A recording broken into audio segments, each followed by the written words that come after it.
How's it going, everybody? The Erick and Brad Show, episode 45. Episode 45. There's 45 states in the United States of America. This is episode 45 of the show, erickandbradshow@gmail.com, erickandbradshow@gmail.com, YouTube, Spotify, Apple Podcasts, everywhere else you can find podcasts. Hit the subscribe button.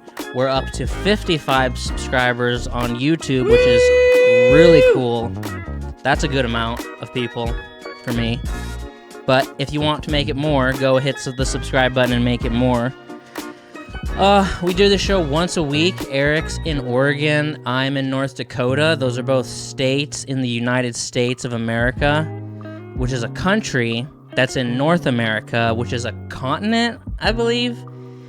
And it's a continent, one of 7 on planet Earth, which is what we call it. Here in America, we call it Earth. I think other countries maybe call the planet something else, which I've never even thought of that before. Hadn't that thought before, that they have a different name for the planet, but we call it Earth, and that's a planet in the Milky Way? Anyway, yeah. Here we are. Yeah, okay. I wasn't listening to any of that because I had a hair spider on me, and it's scaring the shit out of me. What's a hair spider? It's living with a girl, and her fucking hair is everywhere, and you get these goddamn... It's disgusting. They come in the laundry. They're little hair spiders. Oh. Yeah, it's gross, and it was just hanging out in the back of my head. Oh, gross. Yeah, because I had a hoodie on, and it was stuck in the hoodie, and then it transferred to the back of my head. It happens to me all the time. I find them all over the place. They're just hidden in the clothes, little hair spiders. And you think they might be real spiders? Yeah, all the time. It scares the shit out of me. I think there's a spider on me because they get a little ball and they're a little fuzzy and they tickle you. I don't like them. Mm-mm. Oh, it's like a defense mechanism. Man, what? I'm happy. It's Saturday. Relax. I'm happy. We're doing our show. Oh, how was your week? It's gonna be like 57 this week. Oh my God, that's fantastic news. Now, the rain you are gonna be going to work in flip flops and shorts. Fuck yeah, dude! With a towel over my shoulder and fucking sunglasses on, with the sunscreen on my nose. Like I'm ready. I'm here and ready to work, dude. Fuck yeah! 57. Yeah. You don't even know what that's like. Oh, it's like Mars temperature. I don't know. It's like the whole 2 weeks of negative 40 was just like a bad dream I had. I don't even... Sounds horrible. Well, we're fucking good now, baby. Fucking positive 57. Global warming for the fucking win. Let's go. It's Pump fantastic. That carbon into the air. Exactly. Let's heat this bitch up. Fucking hit the gas. So, hell yeah. Hell yeah. I hear what you're saying. I know it's not negative temperatures, but it won't fucking stop raining here. And I get that that's a lame bitch to have when you move to the Pacific Northwest. You know what I mean? Yeah. Like, you pretty much should expect that it just rains all winter long. But I just can't. I'm so done with it. I really don't mind. It's just when you're trying to, like, it's irritating. What's so bad about rain? It's miserable. Rain is miserable. Rain is worse than cold temperatures. I'm telling you, it's worse than cold temperatures. No, rain just makes everything damp and soaked, and then the wind hits, and it's just as cold as... It's just miserable. But the worst part is when you're trying to, like, choreograph work things, and then it's just... I don't know. I've been dealing with that goddamn dam, and I'm trying... And the people that run the dam, they won't give us a schedule for flow until the morning of. So I'm constantly on weather reports. Like, okay, well, we got rain. It's a 60%. Okay, so I'm going to... And you're just praying to the rain. Every morning I go into work and I'm just praying to the rain gods. Like, make the flow low. Make the flow low. Just please, God, just make it low. And then when on Sunday, when I check the news or the weather report and it's just rain, it's just... it just sucks my soul straight down. I'm just like, I hate my life. I hate everything about my life. This job sucks. Yeah. I can't stand it. I'm so done, and I feel like we're coming out of it. I'm praying that this last week was like that last hurrah for just shitty rain all week, and now it'll just be little spurts of rain. I can deal with little spurts. A day of rain, good. I can deal with that. But when it's just hammering you every fucking day, just rain. We're gonna do some more fucking rain. I hate it. I need to move. Yeah. I can't do it anymore. I want Hawaii. I want to be in Hawaii. Oh. There's no work there. Texas. Or Texas. I think I could deal with Texas. I really do. I'm Let's into go. it. I'm down. I'm in. Yeah, right now I'll take rain over cold or wind. But I've had it the day of when it's like 100% rain and it's just raining hard all day, and you're like, I just need like a breath of air. I just need to like come up for air, like just stop for a second so I can like recalibrate, because it just does feel like you're just getting pounded. I hate it. And suffocating. Yeah. I hate it. Hey, so I was listening to a podcast this week, and they brought up something. And I don't know how I feel about it, because I get what they're saying. But do you think this is anti-Semitic? Do you think that there's some issues here? So, are you familiar with Harry Potter? You watch most. You get the world. You understand how the wizarding world works. I love the wizard. I've read the books. I've watched the movies. I love the world. So there's like a theory, I guess. At least with the podcast I was listening to, they're like, that is some anti-Semitic shit that they're doing right there. Is the Gringotts Bank? They're like, that is the most fucking racist shit ever. And I was like, thinking about it, like, I guess I kind of get that. Like, all those little goblins are fucking, they all have like little hair that it's not full like Orthodox Jew little twirls right here. Yeah, but they're like, they're very Jewish looking. They got big old fat noses, like, and then they're just, it's like the worst stereotype Jew thing ever. Just, money, and they're like little assholes about everything. And they control all the money. It's like, And I heard the argument, like I was listening to this whole podcast, and a bunch of people were like, that is super anti-Semitic. And I was like, I guess I kind of get that. But then one of the nerds on the show that was like their producer type people chimed in, and he's saying that has less to do with J.K. Rowling, whatever her name is, and has more to do with just the nature of goblins in movies and books for the last few hundred years. You know what I mean? Like, that is like a straight up stereotypical goblin. Has nothing. So maybe the people who've been making goblins for the last 100 years are anti-Semitic, but at this point, just using the mold of a goblin isn't anti-Semitic. Do you have any thoughts on this? Well, my question would be, how are they described in the book? Go back and find that. And is it different than in the movie? But didn't she have like creative control in the movies? No? Not at all? I have no idea. I think she did. I don't think so. I don't know. Maybe. I would say just reference the book. Or did they just have to do those little characteristics to bring it to life? Or if she painted that picture in the book, oh, he was like a sniveling little goblin who just loved money or whatever. I don't know. Do you think goblins in general might have stemmed from an anti-Semitic like character? Maybe. You know what I mean? Like maybe. Like 100 years ago, people are just like, oh, those Jewish bastards. Let's give them big nose and big ears. Fucking little goblins. Maybe, I don't know. Because wouldn't you say, in general, goblins like love money? Wouldn't that be like the general consensus? Like I compute goblins. I think of like magic cards. You know what I mean? Is like my big reference point for goblins. And and a lot of the pictures I'm imagining on a magic card they're like surrounded by treasure and stuff. You know what I mean? Yeah. Like coins. Yeah, they're like sitting on a pile of coins, like. I guess that's true. Yeah, I mean, maybe. No thoughts? She's not one to sway away from controversy. I know. What are some of the other ones? They brought that up too, and I was like, I feel like I remember her being in some controversy, but what Didn't there was just anti-transgender stuff. because she didn't have it in her book, or did she say something? Was it like a tweet? No, or she like just that? came out and said something, I think, or she was asked about it, and she was like, "Oh, I don't believe, I believe there's only two genders and stuff like that." Something like that. Oh, okay. Yeah. There's been a few though, right? There's been a few like I feel like there has along the way. Like where There's she been a got few shit things. on. Yeah. Did we talk last week? Dude, I can never remember now. Maybe it's me getting old, or that we've done so many Probably. episodes that I forget about Wait. information. You were born in the 1900s, correct?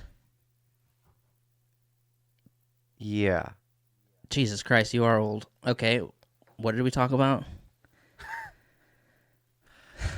You fucking threw a sideball at me, and my brain had to fucking reboot and reset right there. I was so confused. We covered the fucking Disney Channel one last night, right? The Mandalorian, or last week? Yeah. We did? Mm-hmm. Okay. Yeah. That still is irritating the shit out of me. But Gina Carano. Yeah, I was going to throw that in. But there's the new one this week of Mr. Potato Head. I straight over my head. It's just so fucking stupid. Explain it to me. They're just making Mr. Potato Head now gender neutral. But there's a no Mrs. longer Potato Mr. Head. I guess now it's just a gender neutral potato head. But Just it's like Potato Head? Okay, show me one kid under the age of 15 that knows what the fuck you're even talking about. Who the fuck knows what Mr. fucking Potato Head is? Like, what is that? What are you talking about? Kids are not playing with Mr. Potato Head. Yeah. I never had a Mr. Potato Head.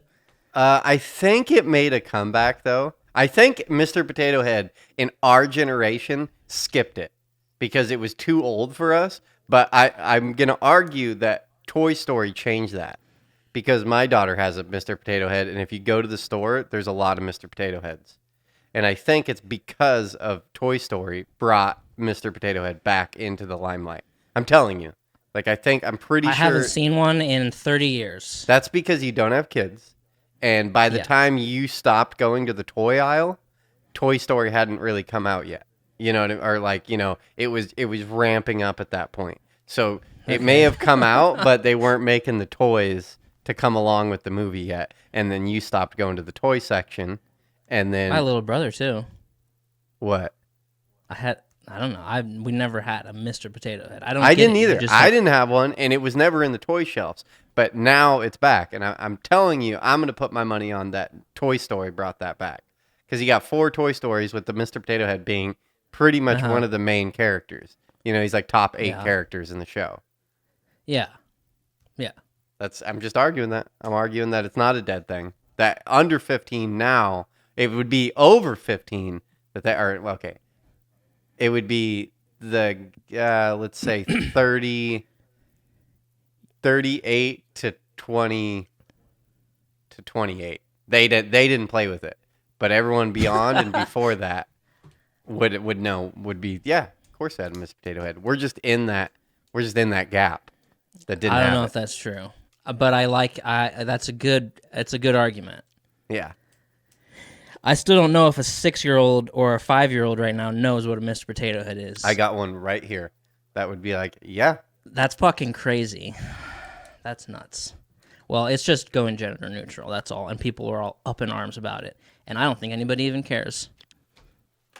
I think it's just gender neutral bullshit. Stay in bed moms who are stuck at home commenting on Facebook posts. Yeah. I don't know. What's on Brad's list? Let's see what you brought. Well, to the table. I had the thought this week that I am ready to maybe make an Instagram. You don't have an Instagram? No, for the show. Why Instagram? Is that your go-to? Yeah, it is my go-to.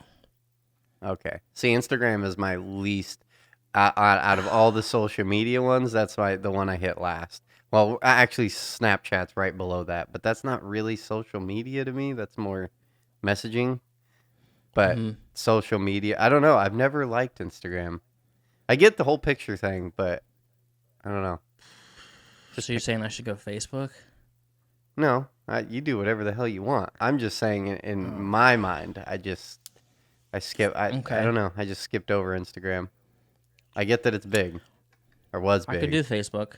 I think I could do Facebook. I think I'm ready. It's only been 45 weeks. With your blessing and permission. Yeah, I don't. Yeah. I think I don't know. I feel like Facebook is Facebook bigger than Instagram? It owns Instagram, right? Yeah, they're bigger. Yeah. Just because it's more your grandma's more likely to be on Facebook, you know. Yeah. But when I talk to like young people, they talk mad shit on Facebook. They're just like, fucking, what they're are you, off of it. grandpa? Who the fuck's on Facebook? I feel like the cutoff is like probably 26 or something. Everyone under 26 just gave up on that shit. Yeah, it's true. It's very corporate. Makes me feel old. And then I get on there and I feel like I just look at all my peers and I'm just like, you all are turning into old people. You know what I mean? Like, you're all just old people. And then you got some that are just holding on to their youth on there. You know what I mean? That are acting young. And it's like, no, you're old. You're just, now you look like even more of a fool because you're acting young. It's like, realize. I don't want to be old. You're getting there. You are there. I don't want to be like an old man with like old man breath and like you're like lost in the store and like you're wearing the same pants that you wore. Dude, 20, I've in the ago. last few months, I have crossed some milestones. I just don't care anymore. I'm accepting that I'm an old man. I've been grumpy the whole time, so I've already got that going for me. You know what I mean? I'm grumpy. But do you want to be old and in pain? And you know what I did the other day that I've never done? I went to the store and like didn't give a shit. Like, didn't care. Like, I'm in fucking sweatpants. I looked like a fucking bum out there. And I would never do that. That's like a brand new thing for me. But I went down to 7-Eleven. I was like, I don't give a shit who's looking at me. I'm fucking wearing not sweatpants, no underwear, just sweatpants. Got some shitty socks thrown on. Got like a fucking hobo's jacket thrown over a ripped, torn up t-shirt. You know what I mean? Just not looking haggard.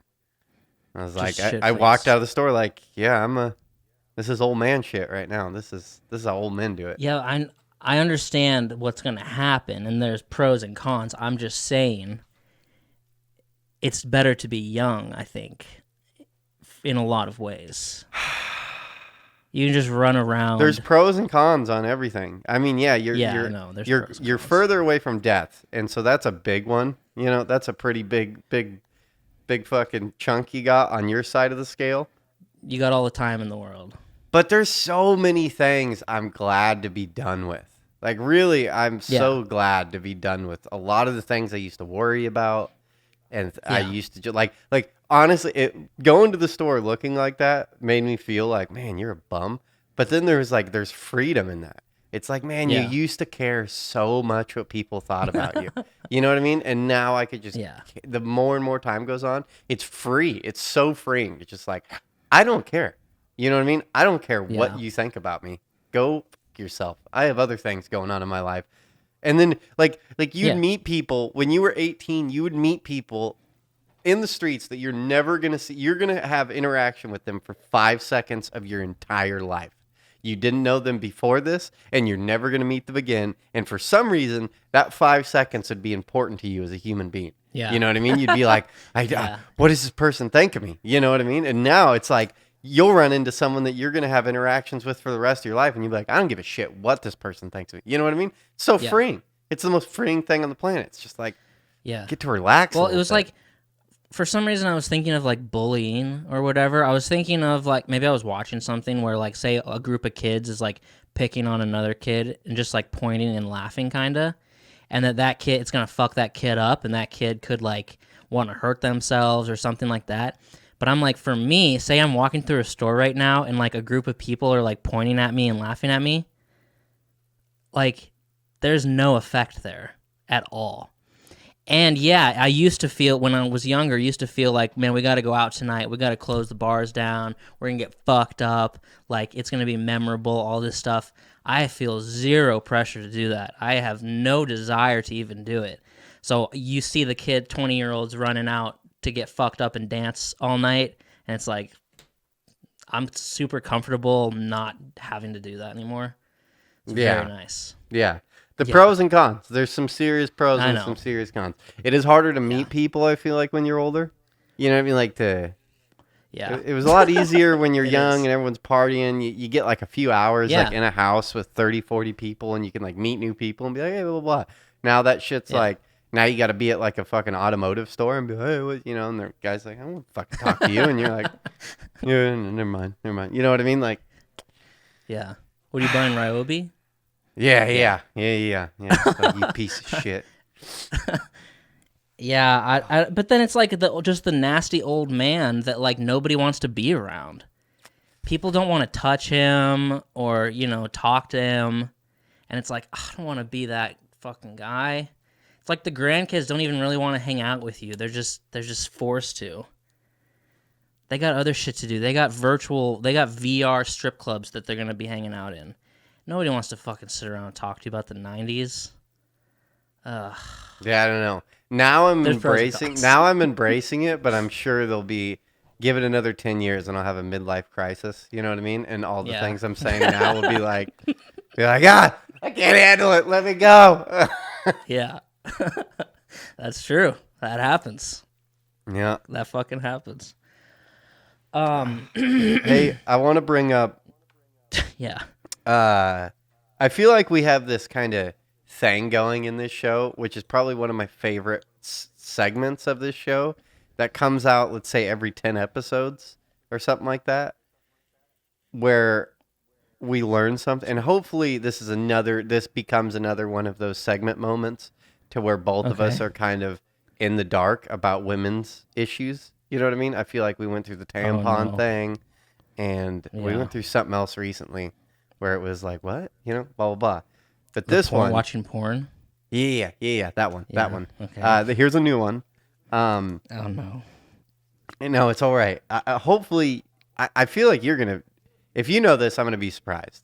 Because this was all brand new information to me. I'm like, what? You know what waist training is? Maybe. So I didn't know this. But I didn't realize a corset is actually training your waist. I was like, no, you just wear a corset, makes your breasts look bigger, squeezes your tummy in. And my girlfriend's like, no, there's like waist training. Like you can augment your body with that shit, like permanently. I'm just like, what? And she's like, yeah, you didn't realize this? Because we were watching which is another topic I want to get into. Les Miserables. Les Miserables. The movie? Yeah. The musical. We were watching that. Fuck me, dude. And there's Jesus Christ. What? Oh, I can't stand that. I couldn't even stand the trailer. Why? Have you seen it? No.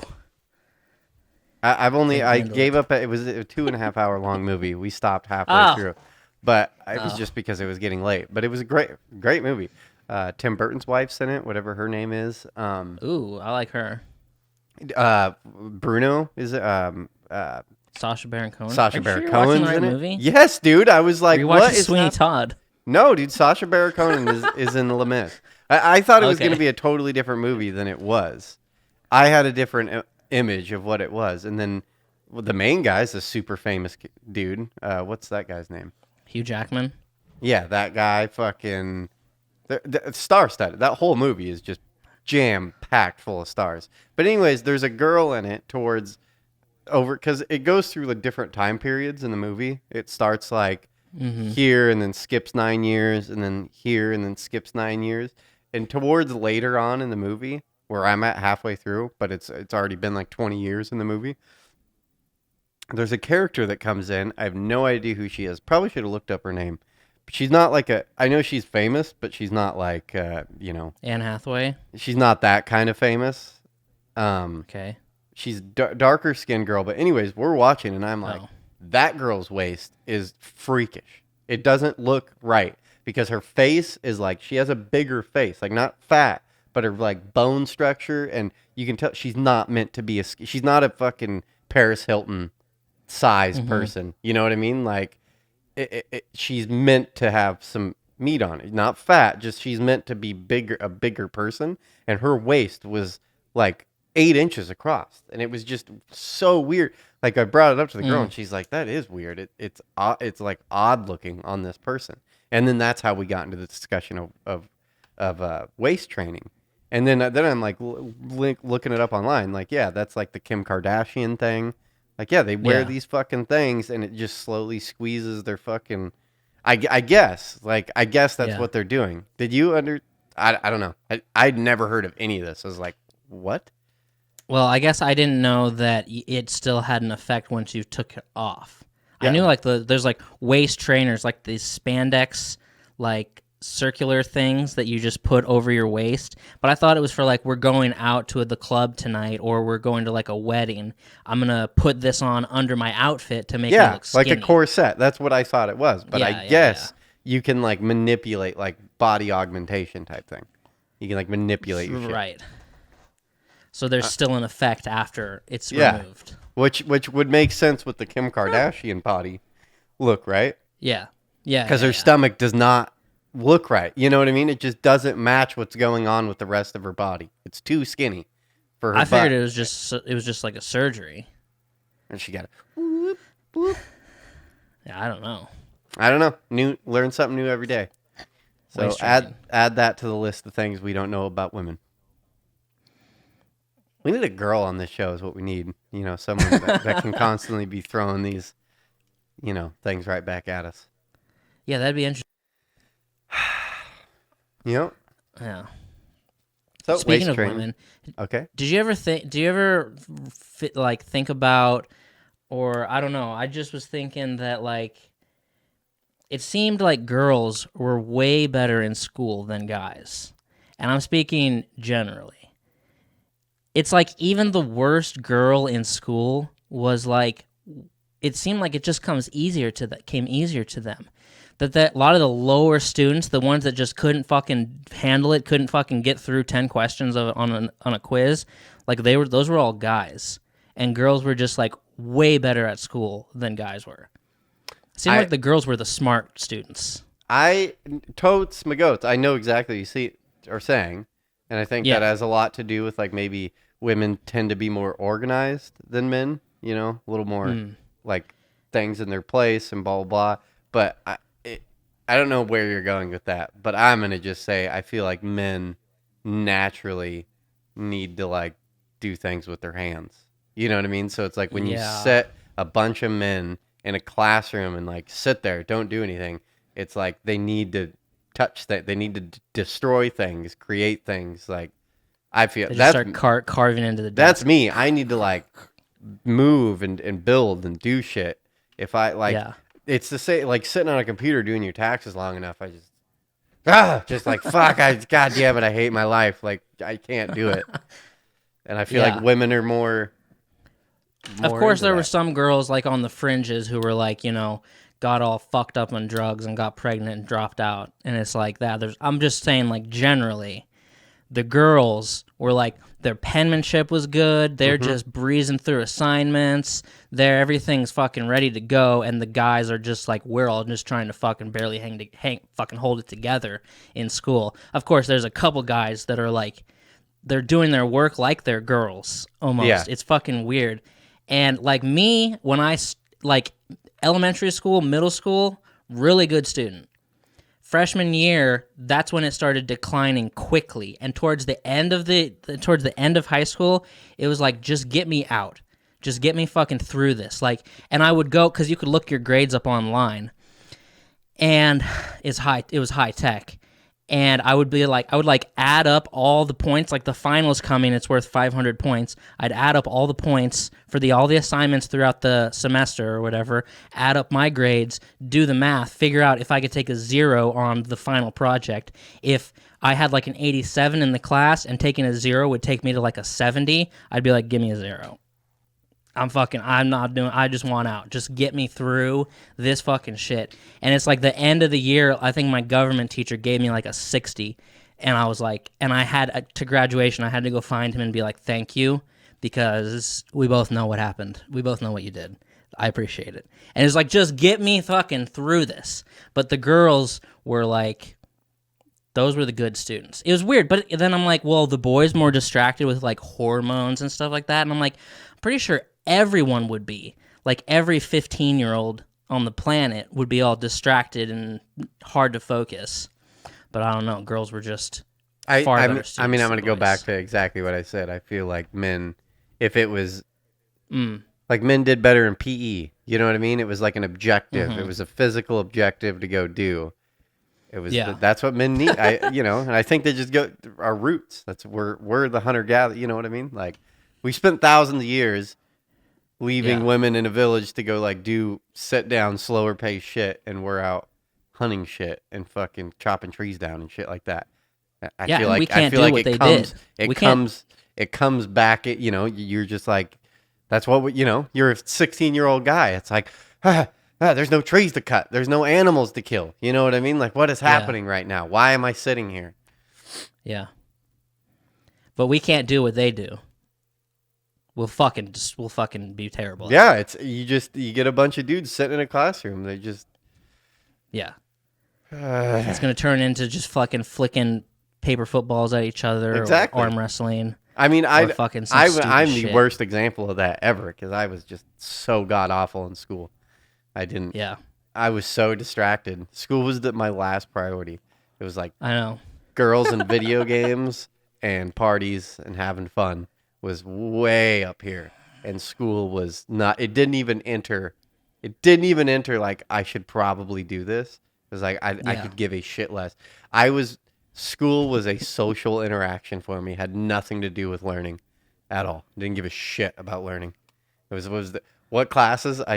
How many fucking, what do you call those? What were the, God damn it, not humanities. What do you call the class? Like electives? Shop? Yeah, like elective, like shop class. Well, it was like, how do I get away from all the English, math, all the classes where you have to stay silent and just get me into as many wood shop, auto shop, drama, classes to where you can dick around and have fun. Yeah. And like, yeah. I hated school. I hated school for the school part. I loved school for the talking and the social shit. Like, see, I hated that. It was I tried not to be social at all, but also not focus on the school. Both. That's crazy. It was. I imagine you. I that's weird. It's kind of weird to me. I imagine you being a really good student. I could have been. It was easy. I never studied a day in my life. I just knew the answers and shit, but whenever it was some kind of project or homework, I was like, let me just take a 0. I still to this day, but math, I failed so mad. Failed so many math classes. The like system we have, I do understand, because the whole reason I failed so many classes, and I swear to God, the only reason I failed is because I wouldn't do homework. I just never did homework, ever. Never took homework home, and homework was always like 50% of your grade.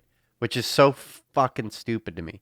It was just like, you're not testing me with if I know the material. You're just testing me to see if I will like conform to just doing what you're telling me to do. But in retrospect, thinking back at it, it is a good thing to push. You know what I mean? Because in the workforce, it's almost the same thing. It's 50% of do you know what we're doing here? And 50% is like, I'm telling you to do something, you fucking do it. It doesn't matter if you think that this is a bullshit job or whatever. You know what I mean? I need you to be here 100% of the time at 7 a.m. You know what I mean? Like, so they're just training. They're just training workers. Yeah, kind of. You know what I mean? Yeah. Like, I feel like that's part of it. But I hated it at the time. I still do kind of hate it because it's like, this isn't about me knowing something. This is about me conforming to a schedule. And I don't want to. I don't want to go. I'm done. I don't want to go home and take this home. I want to go home, play video games, hang out with my friends, drink soda pop. Yeah, I know. I would do most of my homework at school, right? I never did homework either, but I would do some of it at school. What the fuck? Sorry. Yeah. Anyway, I thought I it turned was I thought I turned it down, but still learning it the new happens. phone. I'm having problems understanding how all of it works. Did you get Bluetooth headphones? Were we talking about that? Yeah, you're mad at Galaxy now because they have an aux port. No, Don't I have an bought aux the port. fucking bullshit little thing. It's in Oh, my okay. car. Oh, okay. I bought a stupid little thing just like iPhone that's like this big that has a little female fucking aux How bullshit much was thing. it? I don't know. I forgot. I went and $150. spent like fucking $100 at right after that episode. I think we went maybe the Sunday after we went to Best Buy. I bought shit. Jesus. Bought a power bank thing, fucking, to charge the phone. Yeah. Bought that little cord. Bought something else. I was in Best Buy and I went to a section I never go to, which I guess maybe it's another sign that I'm getting old. We went and spent a bunch of time in the refrigerator section, all the appliance section, and we're just not for anything, just went. I don't know. Dude. Do they have do they have some fridges with like giant touchscreens on them and stuff like that? Yeah, dude. There was a microwave that I was like, this is pretty dope. I couldn't figure out how to use it, and no one was there, and I wasn't gonna actually ask someone to come show me how to do it. But they had a fucking microwave that was just a giant touchscreen TV. Like the whole face of it was just a fucking TV. And I was Jesus. like, what? And you like put in a little pin code and shit. I was like, that is pretty dope. That's a good, you know what I mean? Like I've been saying for a while, I want to put a TV in the kitchen. You know what I mean? And then she can watch TV and cook. And what are you talking about? Oh my God. Good idea. Come on. There needs to be a TV in every room. I'm all about it. I want a TV in my I'm shop. I want a TV in the bathroom. I want a TV in the kitchen. Like fucking. I don't have a TV in my bedroom, and I haven't for years. Well, good. Okay. I mean, you live the life you want to live. I'll live the life I want to live. I'm gonna. Anyways, what I was getting, I feel like I'm jumping topic to topic, but anyways, we were there. Dude, I cannot believe how expensive some of that shit is. I like jaw to the floor how expensive some of it was. I was looking at a Viking 2-oven gas stovetop, and it looked like something you'd have in a kitchen. You know what I mean? It was nice. I was like, man, this would be a dope fucking oven to have, like stovetop. Yeah. Sick as fuck. It's like $17,000. I was just like, what? Jesus Christ. The fuck? And a bunch of shit was like that. God. I was like, how is this shit this expensive? I did not think this shit was this expensive. There was a wine. That's not a humidor. Do they have a special name for a wine refrigerator? Probably. Isn't there a special name? Dude, all the shit was just crazy expensive. I couldn't believe it. Yeah. I was thinking, maybe $2,000, for an expensive. No, dude, like shit was bananas. Are people paying for like regularly like $1,000 for a fridge? Dude, go check it. I can't even imagine. Do you have a Best Buy in Williston or whatever the hell you're in? No. Go fucking go piddle around one day when you're in the Best Buy or something like that, and go look at appliances, because it started to blow my mind. I was like, dude, most of the shit I was looking at was like, this is all I could think about was this is how much a vehicle is. You know what I mean? Yeah. Like, this stove is worth as much as my truck. That's fucking bananas. That is bananas. That is not legit. $17,000 for a goddamn stove. I mean, it was a sweet stove. Don't get me wrong. It was pretty badass. But yeah, the fridges were the same. It was like some of these fridges were $9,000, dude. It was just like, what? Jesus. Fuck, dude. It's like Wi-Fi, Netflix. I was like, wait, this thing better be fucking making pancakes for me, because this is a crazy amount of money. Yeah. I better be able to have sex with it if it's fucking $9,000. Yeah. I can't imagine even paying $1,000 for a fridge. I don't know what the normal pricing. I've never bought a fridge. I could buy a fridge. I could spend $1,000. I could probably spend $2,000. But I think at $2,000, I'd be like, okay, this is a little much. I think I feel that way for about every appliance. $2,000, I get it. I want something nice. I want it to last a long time. I want it to look good, be stylish. But over $2,000, you've lost me. I can't. But if you had a couple million in the bank, Would You be could like, spend sure, a nine quarter grand? of it in your kitchen, is what I'm telling you. You Yeah. could spend a lot of money in your kitchen. That's fucking nuts. It is nuts. It is. It's nuts. People here have it very good, and we don't know how good we have it. What do you mean? Like in Williston? Here in America. Okay. No, in America. Okay. Yeah. Yeah, like, no, We not don't know how North good we Dakota. have it. We don't have it very good here. No, it's terrible here. It's the worst state in the country. You think it is? You think it? I do. I'd vote.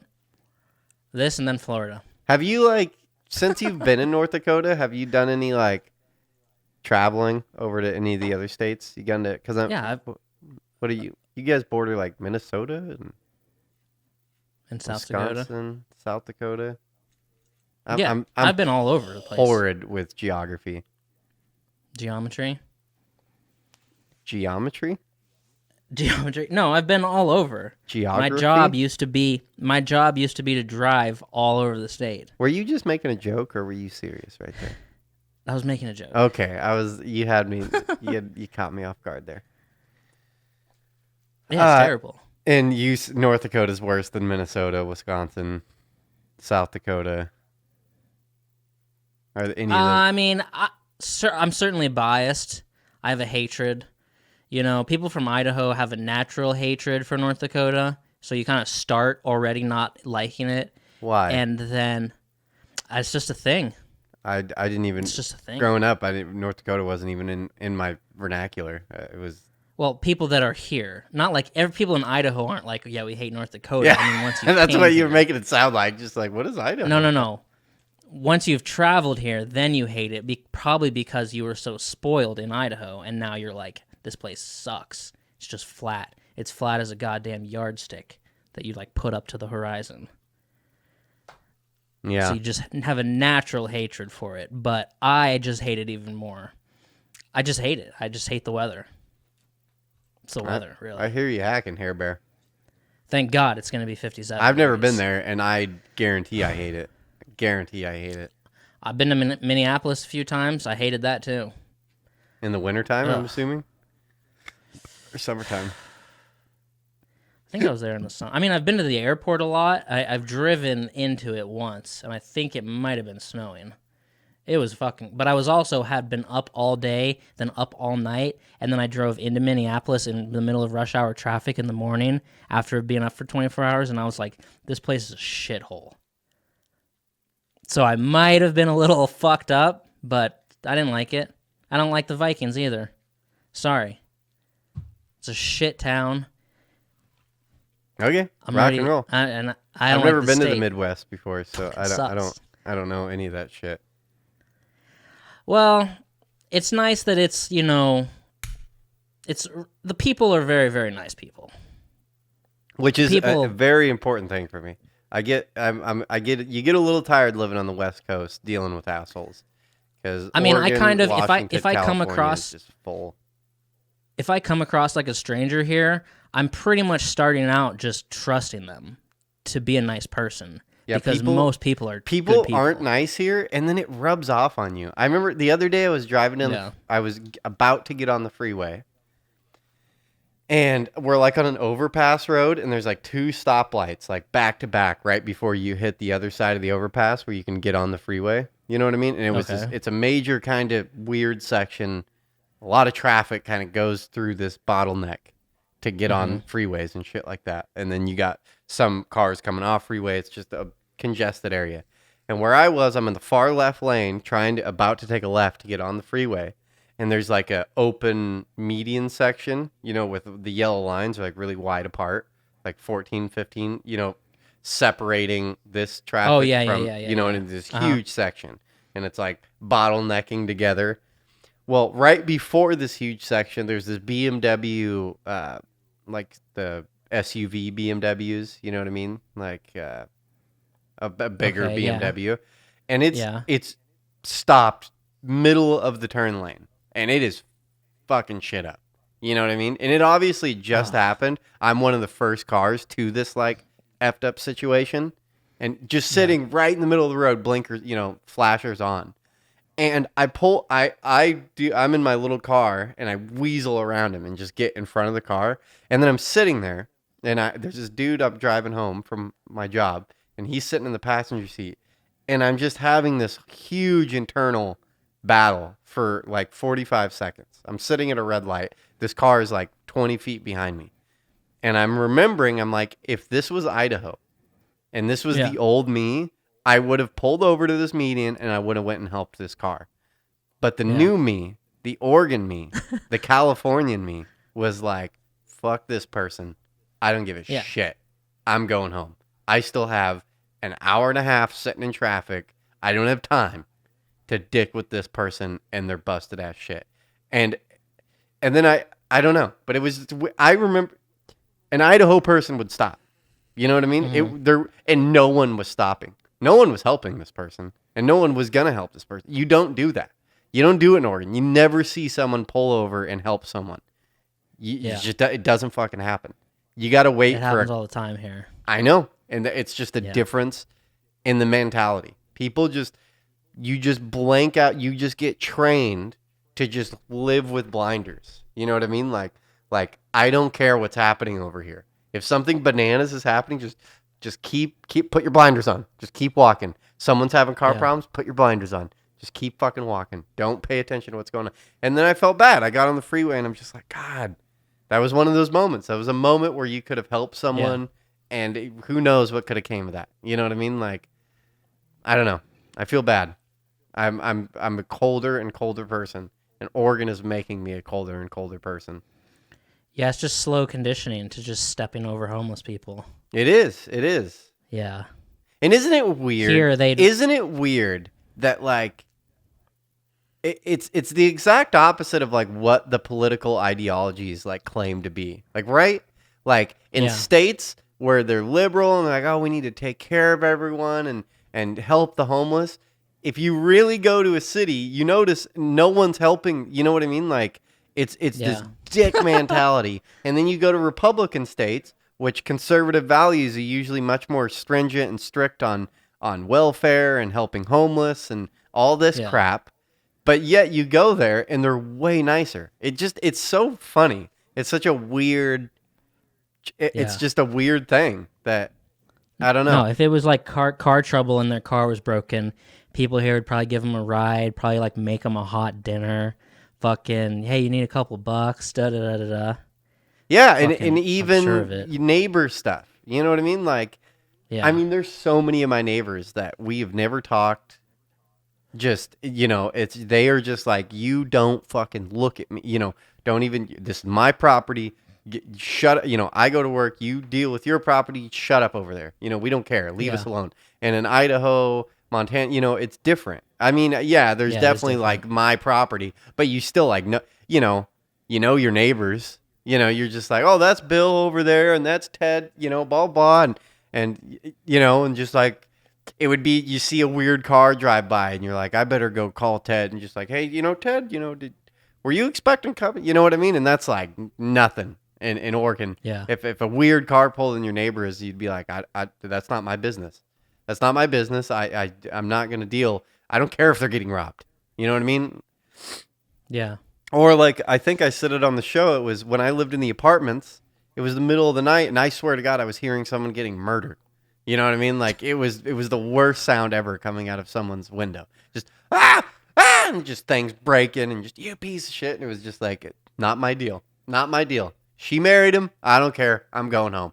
You know what I mean? And in Idaho, it'd be totally different. If you heard that, you'd be like, we better see what's going on over there. This is bad. Someone could be hurt. I don't know. Yeah. It's just weird. I'm not proud of it. That aspect of it I like. However, just the physical ground that I'm standing on and the air around me, I have hatred for. I hear you. The people are fine. They're fine. I love lots of them. I trust lots of them. Whatever. I miss the people, man. That's what I miss about states like that. I miss walking down the street. Everyone like, hey, how you doing? You know what I mean? Oh, nice. Blah, blah, blah. You don't fucking get that at all here. You don't talk to people as you walk down the street. It's not allowed. And if you do, people get weirded out. It's like, why are you talking to me? Why do you not say hi? It's I was sad. talking to my neighbor the other day, and I was talking. This old couple walked by, and I said hi to them. Hi, I like your dog. Yeah, I don't know. it's weird. It is weird, and it'd be weird in a big city to not have that anymore. It's like how you can just be lonely as fuck in a big city because there's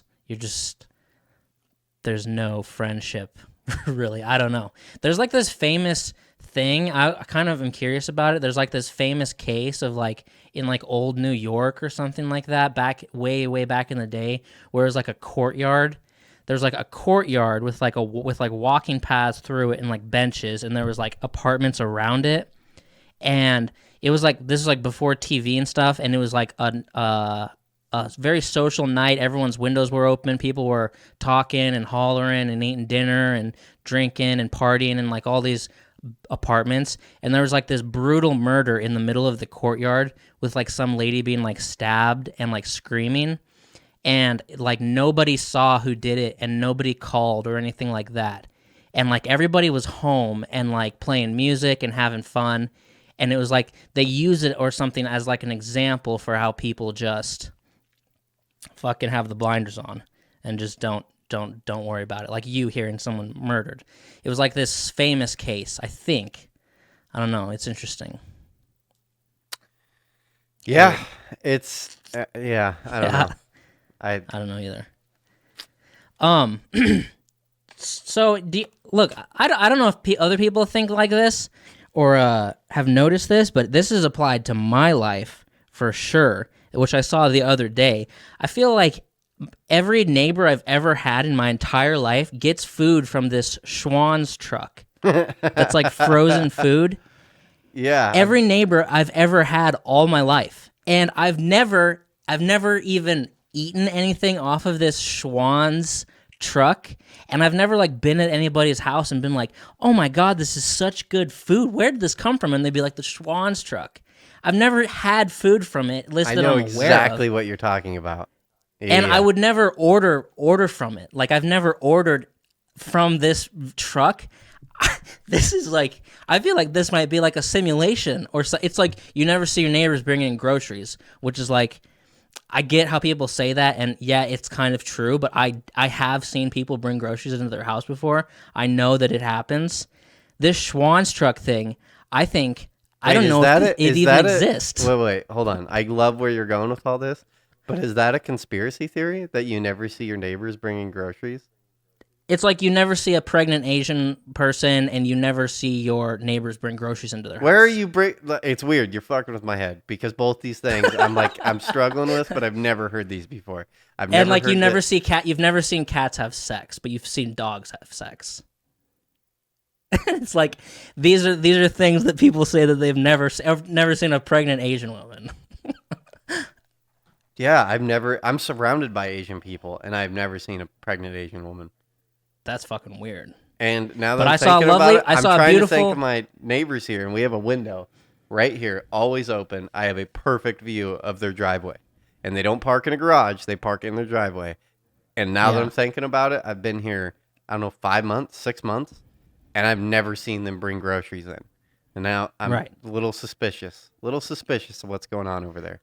But I do feel like sometimes I get caught, with carrying way too many groceries and carrying like a bag in my teeth, and that my neighbors will like catch me looking at me in where they're getting their mail. Yet I never see anybody else. But that's not true, because I just yesterday I saw a beautiful black family bringing groceries into their apartment, and I was like, see, there you go. I see people bringing groceries into their house.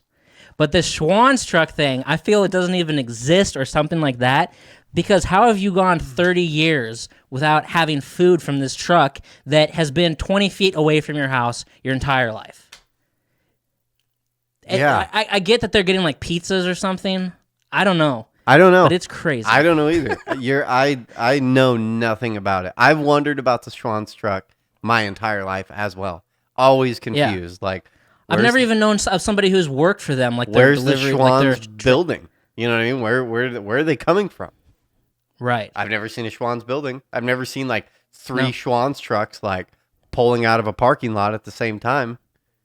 I've never seen a job posting for like Schwann's delivery driver. I've never heard of a buddy who's like, oh, I'm quitting my job at FedEx. I'm going to drive the Schwann's truck. I've never heard any of that. Yet he's always on going to my neighbor's house, and I feel like that's how it's been my whole life. It's really weird. And how have you never even had food from them? Yeah. I don't know. I don't know how they're even still in business. If you have Uber, you can just Uber a pizza or Uber Eats or whatever, all this shit. Like, all they're doing is delivering frozen food. All I ever heard was pizza. I don't know what else the fuck. Well, they have a bunch of other like pictures steaks. on there. They have like chicken. A picture of a chicken is definitely like on it, and ice cream. I think. Ice cream? I think so.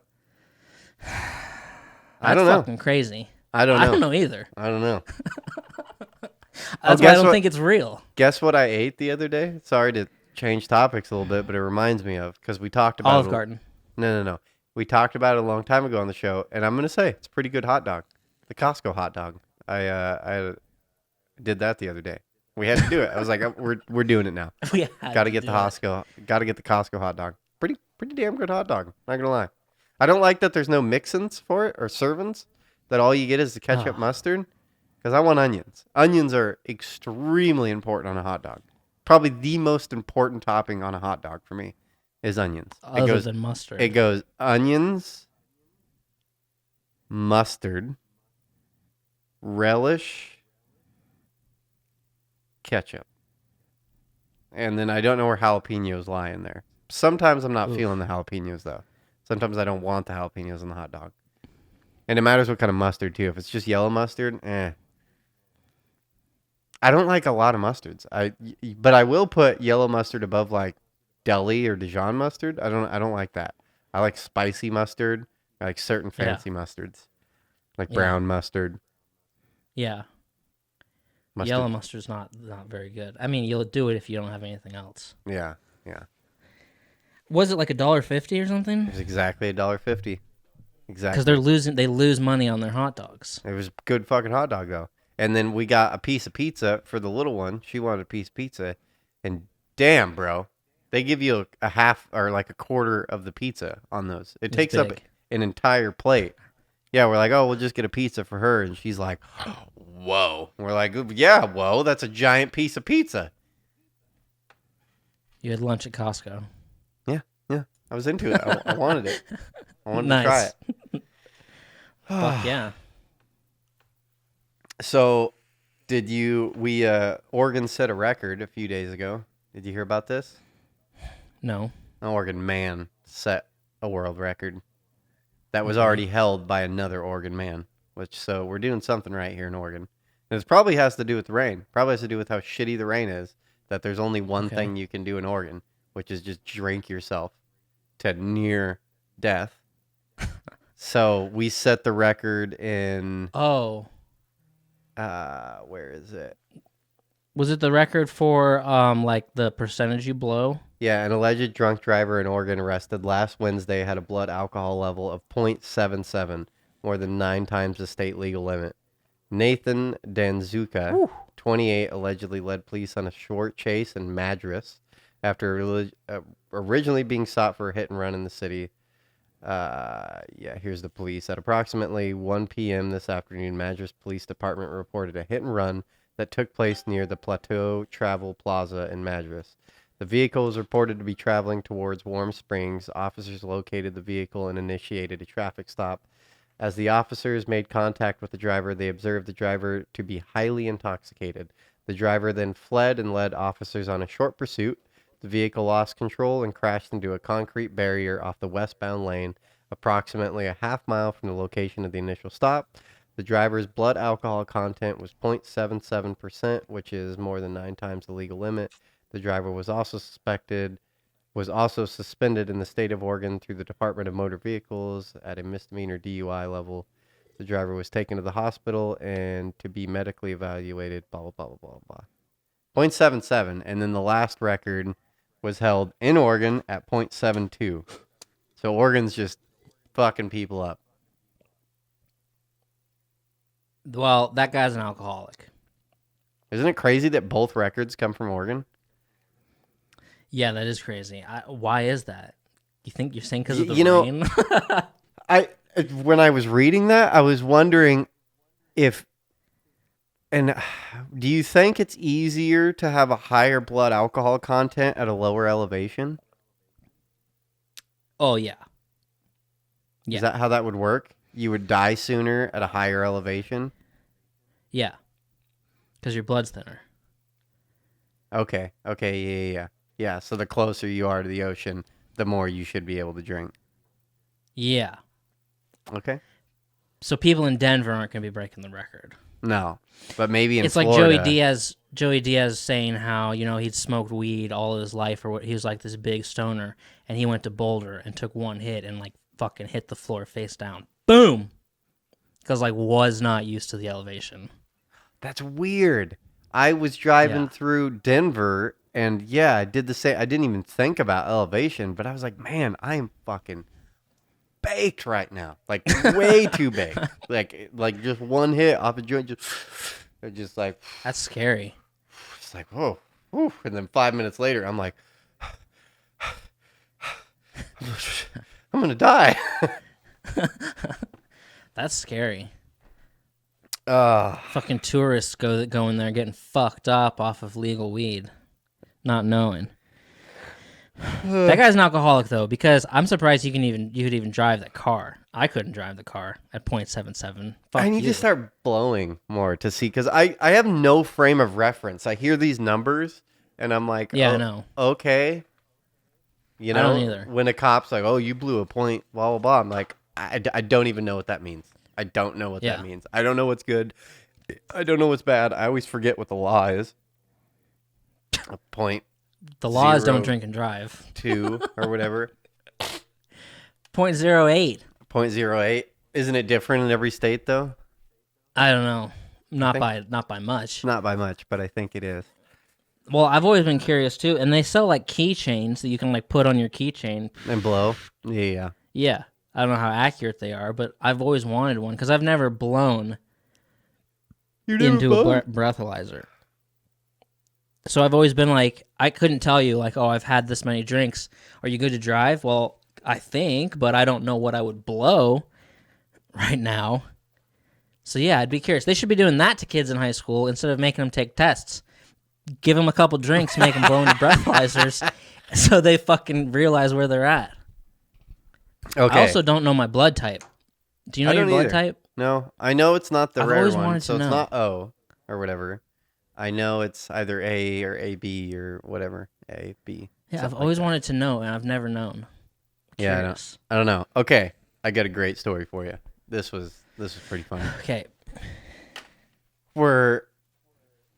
Was it the Les Miserables? No, I don't know what we were watching, but we're watching TV, and Cheyenne's passed out next to me, and her head's like she's not on my stomach, but resting like right up against my stomach. And I got my feet kicked up on the coffee table, and it's after work. It's a work night. It's like 9:00. I think we're watching Sopranos. I think we're watching Modern Family. I got the feet kicked up. I got Coors Light in hand. It's like 3/4 down, and I fucking getting real relaxed and fucking pass out, just out cold, and I fucking open my eyes, and Cheyenne is fucking I had fucking fell asleep with the beer right on my stomach, and fucking it tipped right over on her face. And just cold beer. Just all over it. She woke up so fucking freaked out. Just and then I wake up even more freaked out, because I wake up and I'm like wet, and I'm trying to figure out what's going on. She's trying to figure out what's going on, and she's freaking out, and then I'm freaking out like, what is like what has happened? And then she goes straight to the bathroom, and everything's registering in my mind. So I go get a towel, trying to clean it up off the couch and clean. It's just everything's crazy. Everything's crazy. It's the worst way to wake up. And and I'm like, I'm so sorry. I'm yelling. I keep saying, I'm so sorry. I'm so sorry to her. And then we go back to bed, then we're obviously going to bed. And, this is a minute and a half later. She's out of the bathroom, and she's fucking pissed. She's very unhappy. And I don't remember exactly how it all works out, but she thought I did it on purpose. Like, she said that as we're going to bed. She's like, yeah, I'm like, I'm so sorry. I fell asleep, blah, blah. And she's like, yeah, but her original being mad was she thought, and I'm like, really? You just thought that I just reached over and just bloop, bloop, bloop, bloop. Just looked like a good idea to me. That's, oh my God. It was fun. It was a fun one. That's fucking crazy. It keeps popping up in my head, and I can't. I don't know why I feel like I'm doing a really bad job at explaining how funny this was, and maybe doing a bad reenactment of how everything went. But in my head, when I sit and think about it, like I'll be at work and I'll be doing something, and that image just comes in my head of her like, and it's just I'll start busting up laughing all over. It's so funny to me. It's the most hilarious thing ever. It was so funny. It was so funny. And then it was even then I think about that for 30 seconds to 45 seconds, she legitimately thought that I just reached over and just poured a bit, like all of it is just so funny to me. Jesus. Yeah. Funny story. The secret story time. That is funny. Fuck. I have another prediction for this Biden presidency. Oh, what's that? I think that in this presidency, they're going to get their $15 minimum wage nationwide. I was trying to think about it today. I woke up thinking about this today. And I was because the minimum wage in Idaho is still $7.25. Really? And yes, and it's been that way since 2009. And I remember in 2008, I got hired at a restaurant for $7, and then they said you're now bumped up to $7.25 because the minimum wage went up, and I was like, nice. And that was in 2009, and it's still $7.25. But and the rents, we know the rents in Sandpoint are sky fucking high, right? Yeah, it's a bullshit. Yeah, that's bullshit though. That's like Californians selling and moving there and jacking the housing price up, which is absolutely fucked. Yeah. Because it's not, everyone can bitch about their landlords and stuff like that, but it's not their landlord's fault in Idaho because they're still making the same amount of money. You know what I mean? Like their jobs at, let's say, a nicer job. Let's say they were, I don't know, I'm trying to think of a bigger business. If they like worked at some airport, like a company at the airport or something like that, one of those companies or something like that, they're still not making bank money. You know what I mean? They're in Idaho. Right. They're in a right to work state. Fucking right. They're not backed by a union. They're fucking making $22 an hour or some shit like that. And it's like, right. So I was thinking, okay, so I think they're gonna get the minimum $15 an hour, which is bullshit. I mean, it's bullshit right now for people in these smaller states like Idaho that their rent is getting fucked up. But honestly, who they need to be mad at is Californians selling their house for $1 million in a market to where Idaho can't keep up with a San Francisco market. You know what I mean? It can't keep up with that shit. These people just came from Silicon Valley and were fucking moving to Sandpoint, and they're the ones fucking that up. Right. If you force Trinity to pay all their employees $15 an hour, it's gonna fuck the whole restaurant up. You know what I mean? Because or whatever, it's just gonna make it extremely hard for businesses that that shit's all figured out, the percentage and how much they're paying their labor force and everything like that. If you force everyone in Sandpoint to pay $15 an hour, it's going to cripple all these small businesses that are just like, I can't fucking pay that. Yeah, exactly. Like Dubs. Yeah. Like what? Yeah. All it's going to do, I'm assuming all it's going to do is just rapidly increase inflation. You know what I mean? It's just. Well, I'm just curious. I was trying to think of what exactly is going to happen, because I understand you have to pay your employees more, and now your prices have to go up. But I'm like, okay, say you're making $7.25 there, and now all of a sudden you're making $15, and your paycheck has now fucking doubled. Like, I don't know if that necessarily means the rents are going to go up. No. I get that the prices in the stores are going to go up. Prices in the stores are going to go up. I think everything reflected in the housing market has more to do with buying and selling of houses, has less to do with I think that takes a longer. I think that's going to be a longer toll before that price range gets affected. You know what I mean? Like, but yeah, because it's like kind of two. In my mind, that's like two separate worlds. That one affects the other, but that's like a longer term fluctuation. You know what I mean? Like houses in California didn't just go for $1 million in a matter of a month. You know what I mean? Yeah. That was a long, slow thing to where, the inflation rates in California just were slowly going up. Therefore, blah, blah, blah. If you jack things at $15 an hour in Idaho up, it's not going to be like housing prices within 1 year, just going to match that bump. I'm no fucking economist, but that's my hot take on it. Is that the things that are getting affected is like, it's just going to be businesses instantly are going to have to up whatever they can up. So it's going to be, how do we make more money?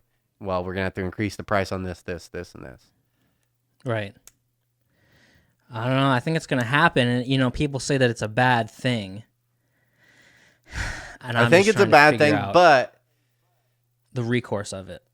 It is the only because I just had was having a whole conversation with a bunch of guys at the dam up there, not for a different company. And this was our topic, was because one of them was from Idaho. We were talking about Idaho, and I was like, dude, it's really fucked up. And it was exactly like this, but it was mainly the housing prices. I was like, it's absolute bullshit. Because when I bought this house, I was looking at housing prices, and I let the thought play out in my head, like maybe we move back to Idaho, raise kids back in Sandpoint.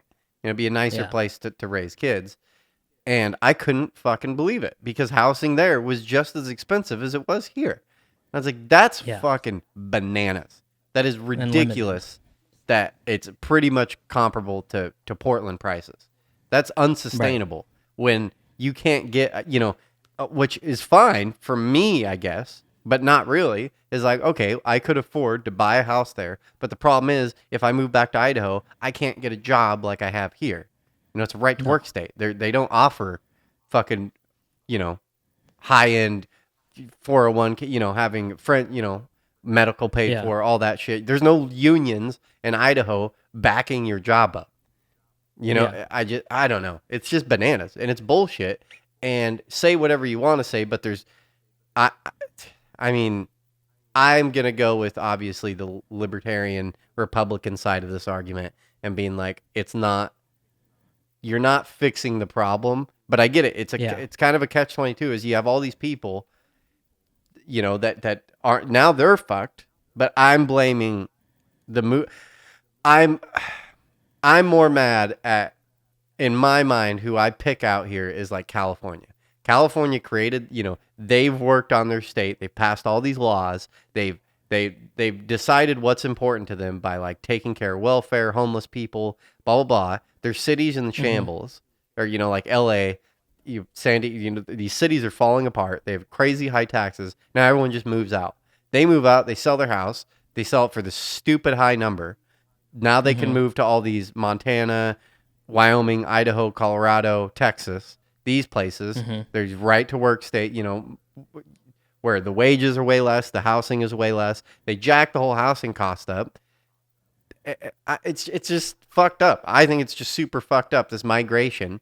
Like, fuck them. Yeah. That's bullshit. You shouldn't be able to do that. I mean, I don't know. It's fucked for everyone involved. But and then I get the argument, well, it's so hard for people to live, we need to increase the wages. Well, that's fucked up too, because I'm again no economist, but all I'm thinking is all you're doing is the inflation's just going to skyrocket. That's what I would assume. The inflation's just going to skyrocket. Just like, fuck, man. This is bullshit. Yeah. I don't know. But maybe that inflation checks the housing market. Maybe that, I don't know. Again, I'm kind of dumb, but maybe that would be a check and balance on the housing market getting out of control. Is just, fucking make the dollar worth less. I don't know. Yeah, I always wondered when I was making, like, say I'm making 16 and the minimum wage is $7.25 and then they bump it to 15. I was always like, well, are you gonna adjust me now to what you adjusted them to, or am I just making 16 and now the entry level minimum wage job is making 15? Or are you gonna jump me up now? Like, is everybody gonna jump with the minimum wage doubling. I always had that question, like, 5, 6, 10 years ago. Yeah. Who knows? I don't know. It's fucking weird. Soon it's going to be $1,000 for a fucking cup of coffee, because 50 years ago it was a fucking nickel for one. Yeah. And now it's $8 for one. It's fucking, I don't know. But I think it's going to happen. So I just hope that it's... I don't know. I guess weird. I don't really care. My 2 cents, my hot take on it is I think it's a bad idea, but I don't know. And then also I feel like, well, it's kind of like say you just erase all student debt. It's like how that's a bad idea. That's not a solution. That one you irritates still have a problem. me more. That one irritates me a lot more. Well, that's not gonna. I don't see that happening. But that's not a solution. That's just you're not fixing the problem. You're just spending a shitload of money. So I'm wondering, is it kind of like that? You're just spending money and you're not fixing anything? I don't know. I don't know either. I don't know. These are some of the, like, I don't know. There's a lot of political things that I can get fired up on, but in the end of the day, I guess I really just don't care all that much. Me too. I just want the world to continue. I want everyone to be happy and just, like, let's not rock the boat as much as absolutely possible. You know what I mean? Just keep this boat sailing. I'm pretty happy with the United States, the world. Like, I get there's bad things, I get there's good things, but it's good enough. We're good enough. We're sailing. Like, yeah. I just picked the big ones. It's the gun ones. That one irritates me. I want my guns. I don't want you to fuck that shit up. I heard something like they're trying to do away with online sales of guns. I don't know. I didn't research this at all. This is all just word of mouth. I'm sure a few of our listeners know the ins and outs of this a lot more than I do. But from what I heard is they're trying to do away with online gun sales and anything to do with guns. So that'd be magazines, rounds, parts, anything to do with guns would be illegal. Jesus. But what I think the idea there, from what it was being explained to me, the idea is attacking the people doing the 80% lowers on AR-15s. You know what I mean? So they buy the jig and they buy the lower, and it's an unserial numbered lower, and then they can mill out the fucking lower, assemble the rest, because you don't need the lower is the part of the AR-15 that you need to register, and the rest of the gun parts you don't. So if you can buy an 80% milled lower, you don't have to register. I'm just explaining this, not saying you don't understand this, but if someone's listening, they don't understand this, then they mill out all the little parts, the trigger part and the safety part and the fucking magazine release part.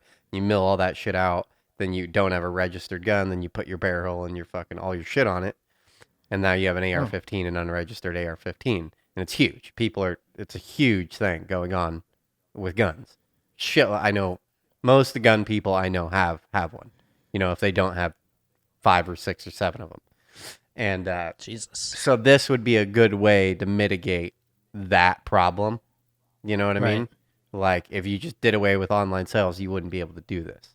You wouldn't be able to buy the lower to do this. And I think for my dumbass that doesn't read into, I'm just a headline reader type deal, I believe that's why they're going for this. I mean, of course, Democrats have always been anti-gun, but I think this is the reason they're doing the whole online sale ban of anything related to guns, because it would fuck the whole AR-15 thing up.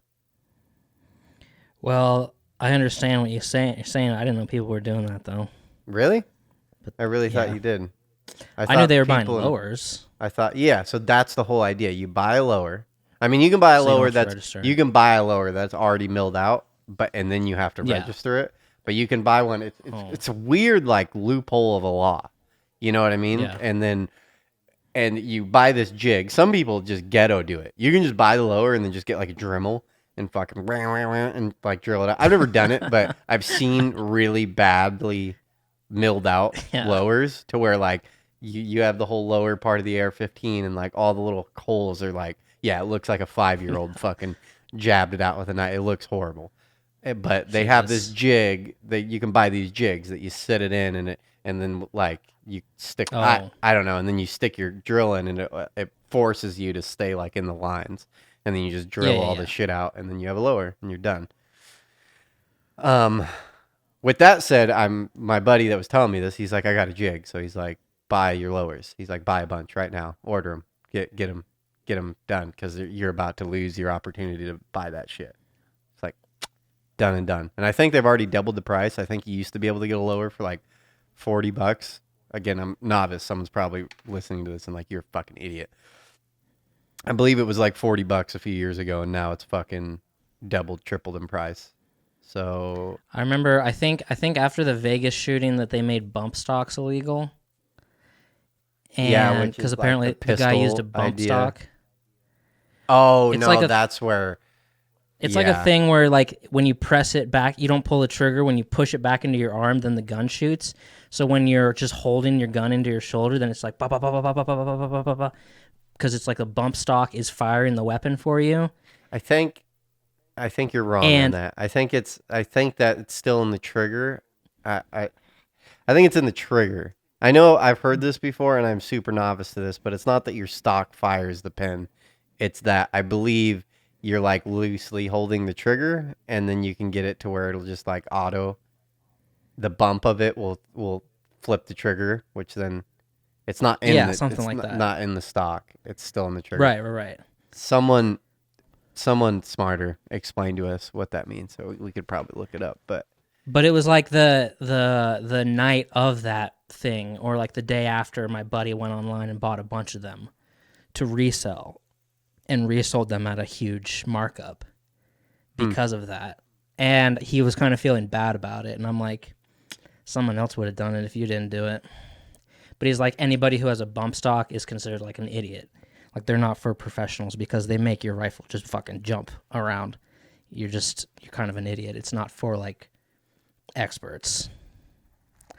I'm like, yeah, I've honestly like never.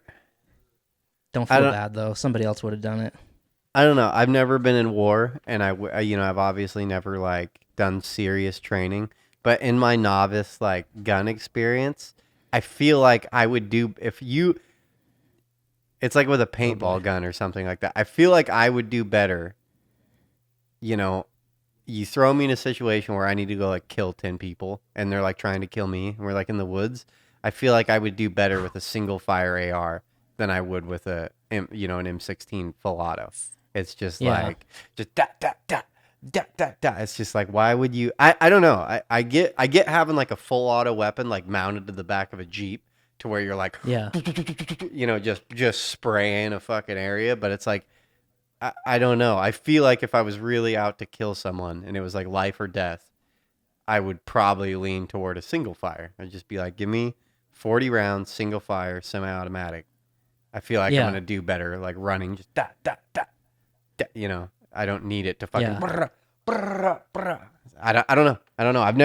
I've never fired a full auto weapon, so I can't tell you. It's just what I see on TV and shit like that. So I don't know how it would feel, which is a big regret and why I never went into the military, because goddamn it, I want to fire some weapons. Would have been fun. It would have been cool. I want to go to war. But I've never. You get me in a paintball field, I'm like in heaven. I think I was designed for that running, adrenaline rush. Just like, I think it'd be so fun. I think I would have really enjoyed going to war. I don't know if you're supposed to say that though. When you like go to sign up for the Marines, are you supposed to say that? Because then they might be like, I think this dude might not be mentally stable enough to like, actually give a gun and go out there. I don't know. But I think that's how I'd answer. Like, I think I'm the guy. I'm small. I'm agile. I'm fucking. I'll go running in. Da da da da da da. You don't think you're supposed to say that to them? I'm just here because I want to kill somebody. I don't think you're supposed to say that. I think that's. I don't know though, but I don't think you're supposed to say that. I think they're like, oh. Right. Yeah.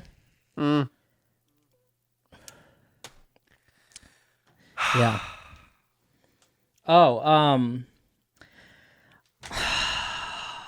I've always, for the last few years, I've always thought like I should buy a record player. I had the same thoughts. Okay. And it's like I should be the guy who has a record player, but it's like I'm not really that big into collecting things. I don't really have like I mean, I have books, but I don't read them, and they're not like a collection of. They're just like random, completely random nonfiction books. It's like I'm not a big collector person, and I feel like to get into buying records, it's like you're already like a collector at that point, even if you only have like 20 of them. And it's like, where am I gonna put them? I don't really have the space. Like, where am I gonna put? It's not like it's not like an iPod. It's like you need a table to put it on. Like had a roommate or anything? Like, have you ever had one? Have you ever done it before? Like by yourself? Have you ever not been in the house? Oh, dude, there is something. I will say, I'm not gonna go on some sound quality bullshit. That's not what I'm about. Because there's just I thought I said vinyl to you and overrated, underrated, and you said overrated. No, okay, that's what I'm saying. But when you ask me overrated, underrated, I'm kind of, the idea is, do people? Oh yeah. Is it overrated? Yeah, it's overrated. Yeah. But what I will say, I've experienced it. I had a roommate that had it, and he had some good albums. He had the Pixies on, which was one of my favorite ones to put on, and there is just something. I don't know what it is, but it was like super romantic, just by yourself, just like dark in the house. You just put a record on. You're forced to like go through it. You know, you can't just. I feel like I missed it. And this was obviously way before my time. It was just like, it was an experience, and I remember doing it and like trying it out. And I'd put the record on, and I don't know, go clean the house, and it was different. It felt, for some reason, it felt different than putting a CD on or putting an iPod on or getting YouTube on. Yeah. Maybe it was just all in my head, and it probably was just this. It couldn't have been euphoria because I never experienced. I don't know. I was building it up in some pedestal, probably, and then just made myself think that it was better. But it did feel, for some reason, it did feel better. It felt more of like an experience. Yeah. But you've never bought one yourself. No. See, I feel like I missed it because I feel like now it's just like you buying a $20 one at Walmart and you're buying these shitty brand new records that like aren't the same as they were 50 years ago. It's like now I'm getting like a copy of a copy of a copy. It's like I missed it. So why even buy it? But I keep having the thought like, man, I'd love to have that Kanye record like on a vinyl record or like a Led Zeppelin one or something. But it's like, where am I going to put it? Well, see, that's a big deal. Then you got to like deal with the storage and moving of it. I don't know. I would do it if I was rich. I'd own one. That's for sure. I'd definitely, if I was rich, I'd be into it. I'd have all the Beatles albums and everything like that. Well, yeah, and you had like your studio or your whatever. There is something, romantic, like something about it. There's something about the process of it. It's like some things in life, it's about the process of doing it. You know, it's not necessarily the thing or the planning of it. It's the process in it is the ceremony. Yeah, the ceremony of it. It's something like that. Yeah. I come back to thinking like, well, okay, say I have one and I want to buy like a Beatles record like Sgt. Pepper. I'm going to be buying one that was made a year ago. I'm not going to be buying one that was like an original one that I have to spend like $20,000 on. I don't know. It feels like you're just too late at this point. That's kind of...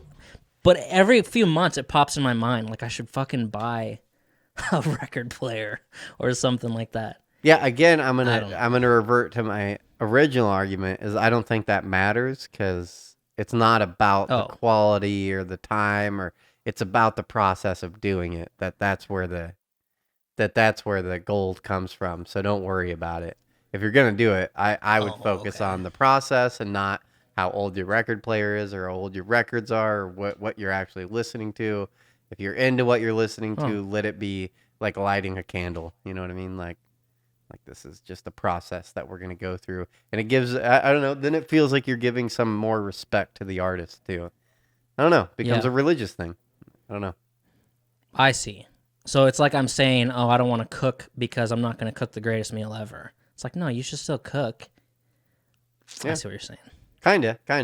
I mean, I'm super content with Pandora and it just feeding me the music that randomly gets. I mean, that's pretty fucking cool. People in the 70s, if you showed them fucking Pandora, they'd be like, I'll throw my record player out right fucking now.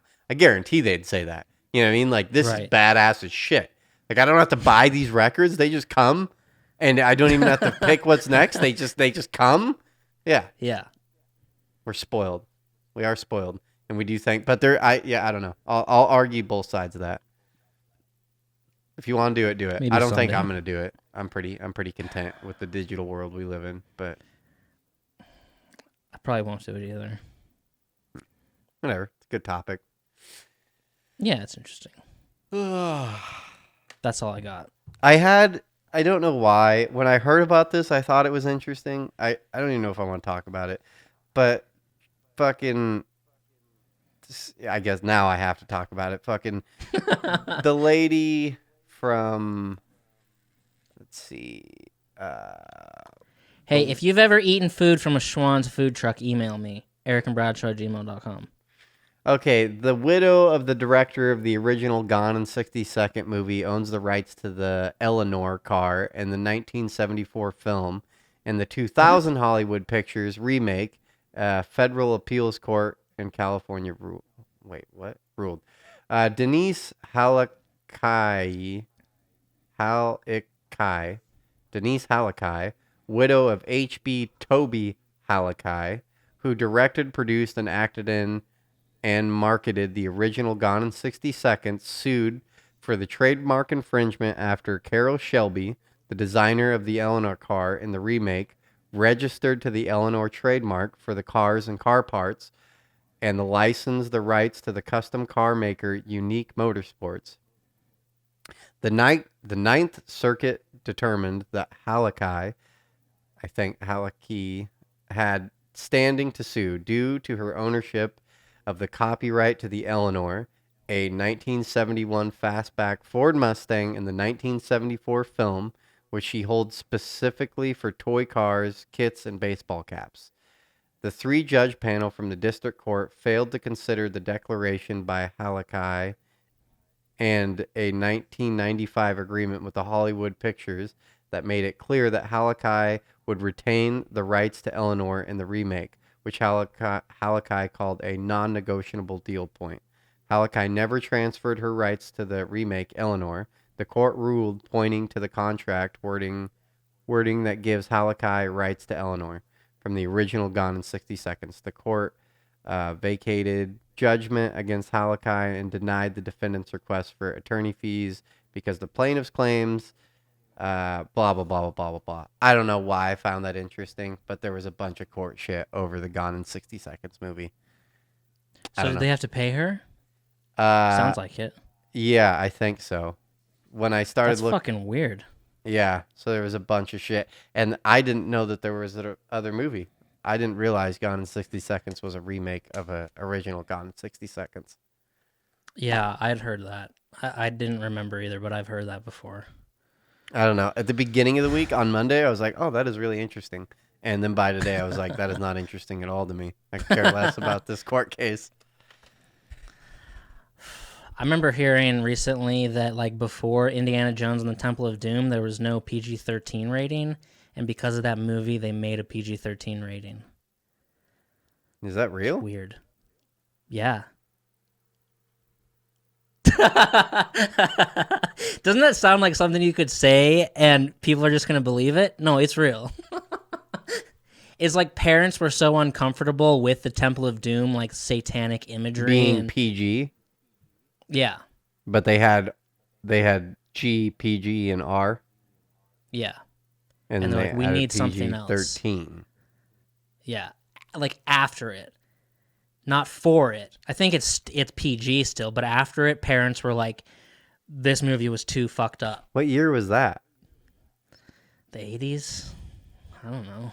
That is weird, because now that I'm thinking of it, I feel like a few times in my life I've been watching an older movie, and I'm like, how is this rated PG? And maybe it was before there was another rating, and they're like, well, it's not rated R. Like, okay, well, we're rating it PG. I feel like that just happened recently. where I was like, how is this movie rated PG? This is Oh crazy. yeah, you're watching one of the Back to the Futures or something like that. Oh, did I bring it up on the show or something like that? Okay. Yeah. Okay. And then Oh, it's just yeah. It was uncomfortable. Back to the Future. It was when I was watching the second one, where they go to the future, and I was like, they are using some strong language in this movie that I cannot Yeah. believe it is rated PG. That's right. That's right. Good Yeah. memory, Brad. Mm-hmm. So there's that. I and like then Gone in 60 Seconds. People are gonna shit on it, but I like that movie. I need to rewatch it. I haven't watched it since it came out, but Well, it's corny. I people have convinced me over time to not like Nicolas Cage. I don't know why. I remember arguing with people like 10 years ago, like, Nicolas Cage is awesome. I don't know what you guys are talking about. But I feel like the internet has a hatred for Nicolas Cage. You know what I mean? Like, Yeah. there's a general hatred for his acting, which it's rubbed off on me. And now I'm like, yeah, he's the same character in every movie. And he has, he's just like, I don't really like him, but I I liked like some of his Family Man. movies. I liked that movie. I thought that was a decent people movie. like that movie. Yeah, people like that as like a holiday movie to watch. Yeah. Yeah. Yeah. Whatever. And I don't like Ford Shelby Mustangs. I think the Mustang's a garbage car, and I hate people that defend Ford as a muscle car like creator because I was raised hardcore Mopar, so I am a Dodge. If we're talking 70s cars, 70s car like Dodge all the way. Mopar 100%. Fucking 100%. What does Mopar mean? It's just like all the brands fall under Mopar. So Chrysler, Plymouth, Dodge, all those. And then a lot of that shit, they all like looked similar. Like they all just looked. They made like all those different car manufacturers made cars that were like exactly the same car. But I don't know why cars do that. You know what I mean? Yeah. Like, Yeah. why they'll have two different car makers make like the same car and they're exactly the same, but they just have a different emblem on them. I don't understand why cars do that. But anyways, what I'm getting at is I really have a strong hatred for Ford in the 70s, and I something about the Ford GT500. It's like, you don't get to make one car to me that can compete, and then like that justifies all your other cars. Because the Ford Mustang is a piece of shit car, and it always has been a piece of shit car. It's not meant to be a race car. And for some reason, people have this idea that they were like, the Ford Mustang was like a muscle car. No, it wasn't. Like, Dodge took the cake and ran with it with fucking muscle. Like, they were like, we were going to make quarter-mile cars that kick ass. Mustang didn't even, like, the Mustang was like marketed as like a fucking beach car. You know what I mean? Like, put the top back, go for a cruise, man. Like, and then like Ford. So what's wrong with that? No, but what I'm getting at is a lot of people I don't know, they look at Ford and they're just like, well, what about the GT500? It's like, Ford was getting shit on in the 70s for so long because Dodge started and then Chevy got in this whole race with making fast fucking quarter-mile cars, and they were losing a bunch of money, so then they created like the Shelby GT500 to like compete.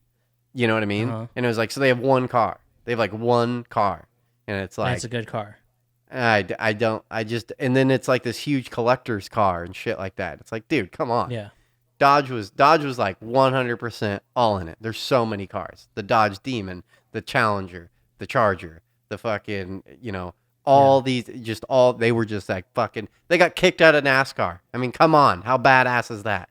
When you make a car that kicks everyone's ass so hard that you're not allowed to race in NASCAR anymore. The fuck out of there. That's a badass car. I'm a huge Dodge fan. Huge Dodge fan. I want a Dodge so bad. An old 70s Dodge, I'd kill for one. Now, you have a Dodge? You can't fucking... I want an old 70s Dodge. Car. I want one bad. But now that the price tag for muscle cars are getting so fucking high that... Like, there's a guy I work with that has a 69 or a 71 Charger, and it's fucking nice. And, it's over $100,000.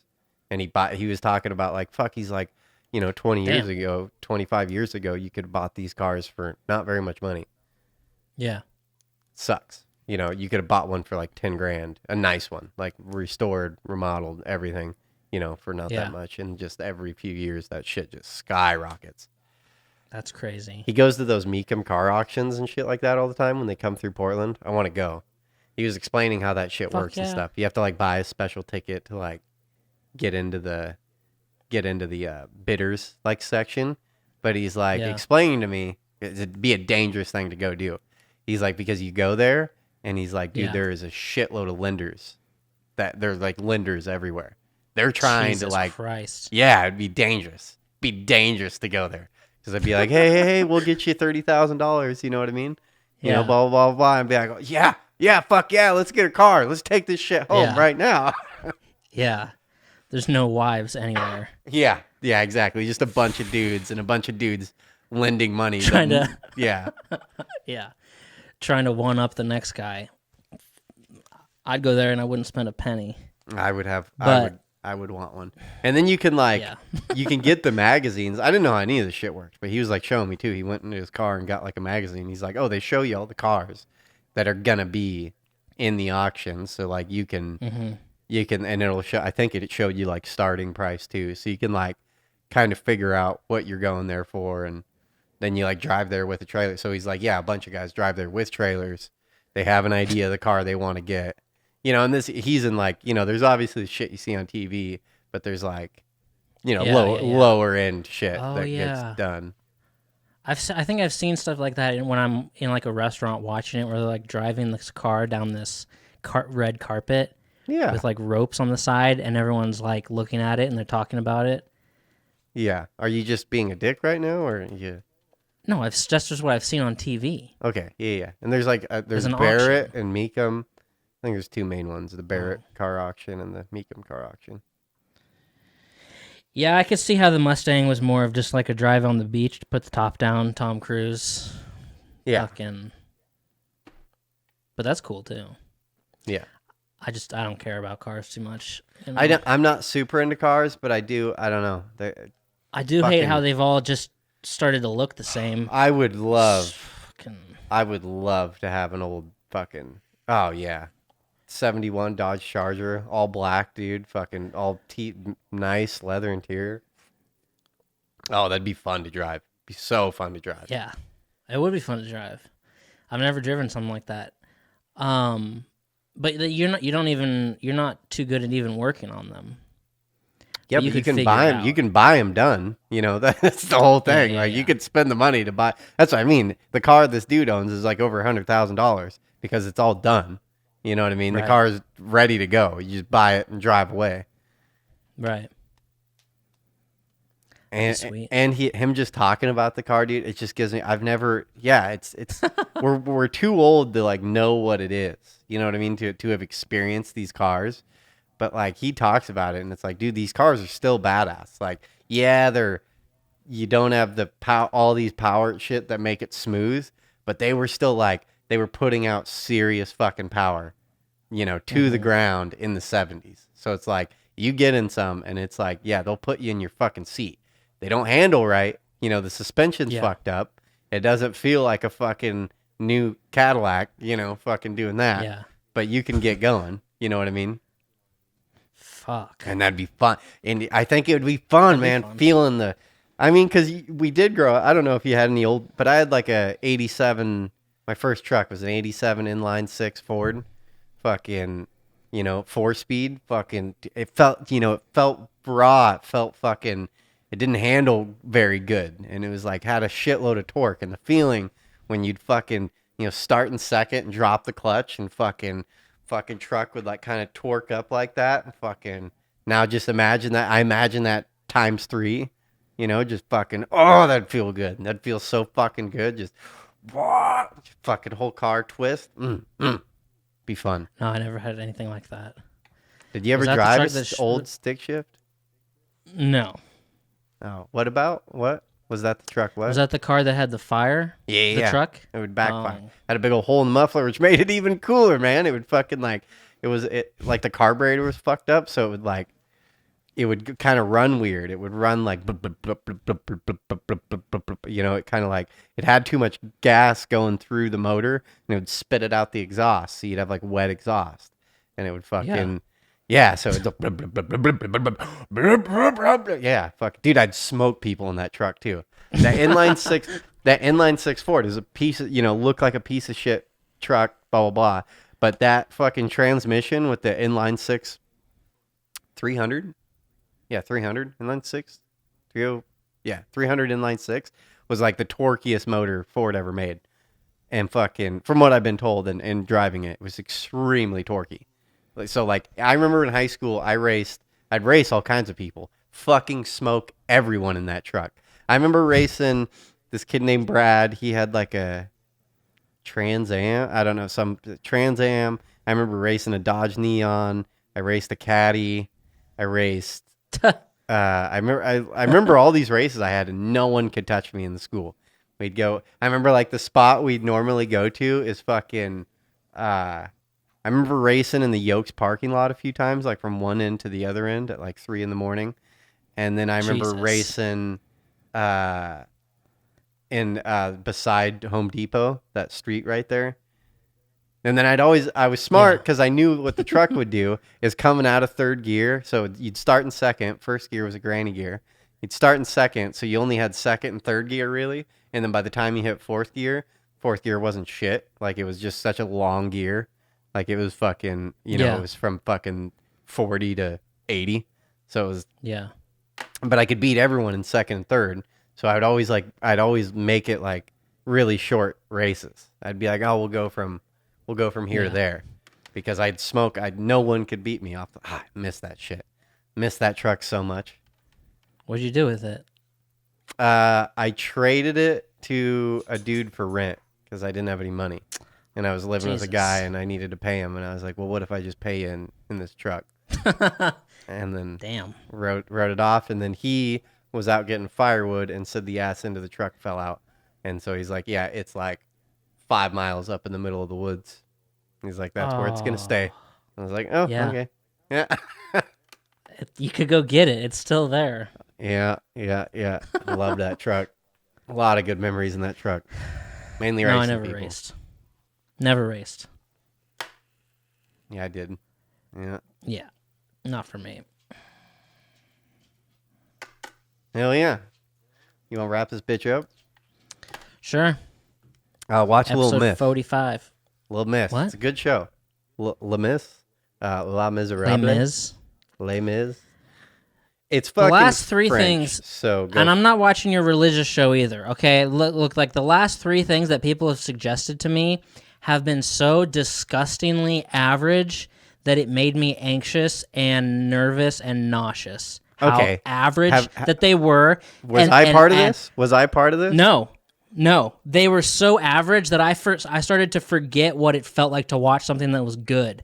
And I fucking just hated myself for doing it. You can't really talk shit about Les Mis because I don't like Anne Hathaway, and she's in that movie.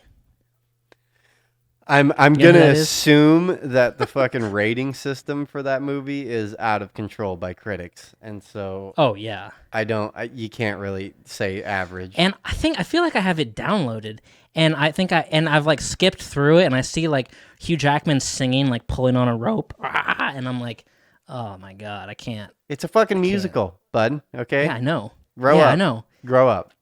Some musicals I like, some musicals I fucking can't stand. Well, you never even gave it a shot. And didn't it turn you on a little bit to know that Sacha Baron Cohen and I don't know, do you know what her name is? Helen Bonham Carter? Yeah. They're married. I don't know if it's Helen or Helena. I don't know. I think it's just Helen. I just know what she looks like. She is a draw. Yeah. Maybe I'll watch it. I don't know. The last fucking three things were just so average. Well, and then Russell Crowe's in it. Fucking...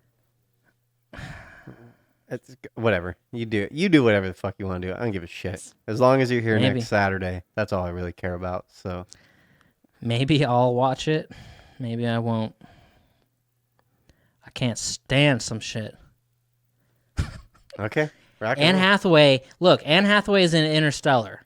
And I don't know if you know who that is, but that's the one pass I'm going to give her because everything else, I fucking can't stand her. She has in her contract that in every movie she does, there's a requirement that there's a scene that the camera's 3 inches from her face while she's crying. That's in her contract for every fucking movie that she does, and I can't stand the fucking close shots of crying in every movie. And I'm pretty sure it probably happens in Interstellar too, but I'm going to give her a pass on that one. I don't like her. Okay. She's pretty hot. She's not hot. She's repulsive. Ugh. I wouldn't go that far. I'd run away. She's like Taylor Swift. Taylor Swift is fucking banging. So I don't know what you're talking about. Oh, God. You don't Hell think she's is good a looking? negative. Hell is -40 with Taylor Swift and Anne Hathaway. She is definitely good looking. No, I don't like her. Yeah, I'm going. I like through, her in Interstellar. I'm going through Google Images right now, and yeah, hard, yes. Hard, no. Hard, no. Soft, no. Okay, Well, should I make a Facebook? yeah. Why not? I think I'm ready. Are you ready? I have I have a collection of clips in like a folder that could last me a long time of posts and stuff like that. So That's fantastic news. the hard thing is just gonna get people to like the page. That's the depressing part. Yeah, Because then you only have like seven likes. Shit just takes time. I mean, I know. So I think I'm gonna do that. rock and roll. Episode 45. Erick and Brad Show. ErickandBradShow@gmail.com. Email me if you've ever eaten off the Schwans truck. You remember when you grew up, you'd see all the kids on the neighborhood street chasing the Schwans truck down. Wait, with $1 in their hand. Yeah. Oh, real quick update right before we leave. I bought the wrong gun, so that's pretty cool. I feel like kind of a fucking idiot there. How did you buy the wrong gun? I didn't realize there was a difference in 7mm, and so I was like, "Oh, I want a 7mm." I'm sure if anybody knows guns, they're like, "You're a fucking idiot." But I bought a 7mm 08-08, which I don't understand the difference. Well, no, I understand the difference because the bullet's twice the fucking size. So that's what I bought, and I wanted a 7mm. And I guess I should have known better when I was looking at the gun, but I didn't really spend much time looking at the gun. I was like, "Oh, Tika, 7mm, blah, blah, blah." Saw the ratings online. I was like, "Okay, sweet, let's do this." And then Is the bullet's too big or too small? It's too small. The bullet's it's the same exact size bullet, but the velocity, the casing itself is half the size. So it's shooting. So the reason I was turned on by the 7mm from what I was reading about 7mm is it's like one of the flattest shooting guns for a long distance. So it's like when you sight in at 100 yards, you're pretty much good at 200, 300, 400 yards. It's just a fucking straight line because there's so much velocity behind the bullet. Well, this gun is not the same. This is a little bit bigger than a fucking 223 round. So you still have it? I'm gonna keep it now. It'll be fine. It'll do fine for. I'm in a mad rush for the black bear season because it starts in a month, and it'll take down a black bear just fine. It'll take down a deer just fine. I don't know about okay. And those are my two main concerns. I think I'm gonna go for elk. I think I'll take down an elk. I think I'll do just fine. But yeah, it's a lot of meat. So I'm an idiot. Yeah. Never done that before. Bought the wrong gun. Yeah. I bought a 10mm gun before, which turned out to be a waste of time, but I knew what I was buying. Okay. But buying 10mm ammo is kind of just stupid, in my opinion. Why is that? I was just going to say, well, it was really hard to find. A lot of stores didn't even carry it. It's like a really rare thing to buy. Okay. I was just like, this is just stupid, and it's too small. It's a waste. Yeah, I've never shot a 10mm like gun before. That's for sure. Yeah, I don't like the 9mm or the 10mm. I'd give me like 40 and 45. I like 9mm. 9mm is a great gun. Nah. I was gonna say if you're gonna turn around and sell that, you could probably sell it for a markup and make money on it. But you're just gonna keep it. I'm just gonna keep it. Yeah. I had to wait 3 weeks for the fucking gun. I'm just gonna keep it. And You it's can all, take a picture with an elk? It's already all set up and everything. I'm Okay. sure I would. I do hate the pictures of people in their hunting shit. Like, I just think it's Really? dumb. I do think it's dumb. I'm there for the. It's the same. Yeah. It's like taking a fucking picture at a rock show. It's like you're there for the rock show. Stop fucking Yeah. taking videos and pictures. Like, just go experience it. Make it personal. Yeah. It's between you and the musician. Same thing. It's between you. I don't know. I think everything's a brag, but everyone likes to brag. So, I guess you could take the okay. picture and then not post it and just keep the picture. So That's true. in 30 years, you could I'm be sure. like, I'm sure the excitement that's gonna come the moment of, I'll be all about Yeah. taking a picture. About fuck yeah, Yeah. I'm jacked the fuck up right now. But yeah. I For do. sure. I do kind of hate people posting their shit on Facebook. I'm sitting there with their blah blah. It's like, okay, bro, I get it. They're fish. You killed an elk. Yeah, they're cool, but I probably usually never press the like button. I say that for, like, with a my fish. fucking Facebook profile picture being me with a fucking salmon in hand. Oh, So yeah. I guess I'm kind of a fucking asshole. I'm a hypocrite. I get it. Yeah, you took that one. Bam. Okay. Eric and Brad Show, episode 45. Have a good week, guys. We love you. Blackbird on a limb, both of them diving in deeper than they've been before. And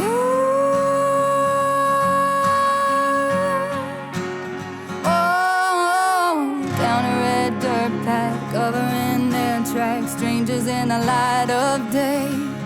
Can't fight it, can't stop, and if they get caught, it's gonna be hell to pay. So baby, meet me down by the Roanoke River, where the cool dark water meets the full moonlight. If we can sneak away, maybe we could be together. Candlelight, stop love tonight.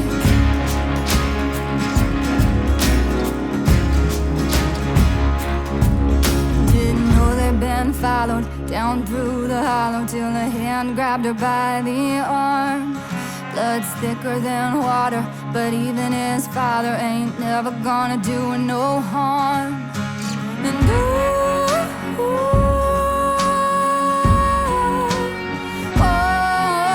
And whiskey on his breath, they were scared to death, and he was meaner than the devil himself.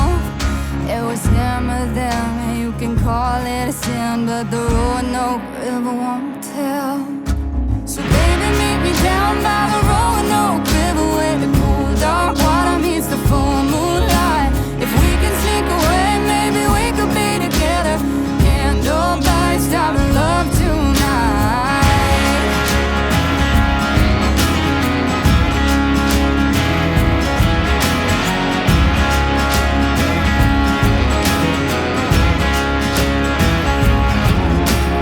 Can't nobody stop this love. Can't nobody stop this love. Can't nobody stop this love. Can't nobody stop this love. Can't nobody stop this love. Can't nobody stop this love. Can't nobody stop this love. Can't nobody stop this love. So baby, meet me down by the Roanoke River, where the cool dark water meets the full moonlight. If we can sneak away, maybe we could be together. Can't nobody stop love tonight. So baby, meet me down by the Roanoke River, where the cool dark water meets the full moonlight. If we can sneak away, maybe we could be together. Can't nobody stop love tonight.